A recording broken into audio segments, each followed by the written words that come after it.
Bonjour à toutes et à tous, merci de votre fidélité. Il faut apprendre à faire confiance et à se taire devant le mystère de Dieu. Apprendre à contempler son œuvre dans l'humilité, dans le silence. C'est ce qu'ont vécu Élisabeth et Zacharie lorsqu'ils ont appris la naissance de leur enfant. Une naissance qu'ils partagent avec joie, avec leurs voisins. Une joie profonde qui vient de leur foi, de leur confiance dans le Dieu d'Abraham, d'Isaac et de Jacob. Cette naissance est comme une charnière entre l'Ancien et le Nouveau Testament. Sa mère et son père lui donnent le nom que Dieu a soufflé à leur cœur. Il s'appellera Jean, ce qui signifie Dieu fait grâce. Tout un programme. Quand Dieu intervient, c'est toujours pour quelque chose de nouveau. Il fait toutes choses nouvelles. Voilà cet enfant promis à une destinée qui ouvre à une nouveauté. La naissance prochaine de Jésus, le Messie, le Sauveur. Une nouvelle histoire est sur le point de commencer. Poussé par l'Esprit, Jean grandit au désert. La main du Seigneur était sur lui.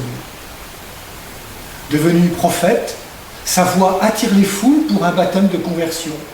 Le Messie est arrivé, le royaume de Dieu est tout proche. Et Jean s'effacera devant le Maître et Seigneur, lui laissant toute sa place. Il faut qu'il croisse et que je diminue. Aujourd'hui encore, Dieu fait grâce.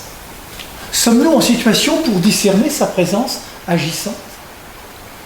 Jean-Baptiste nous apprend que Dieu fait grâce non seulement dans les grandes choses, mais surtout dans les petites. Jean-Baptiste a choisi une vie simple dans le désert, loin de toute forme de mondanité.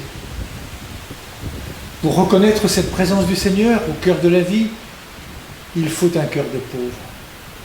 Jean a préparé le chemin. Jésus accomplit la loi et les prophètes.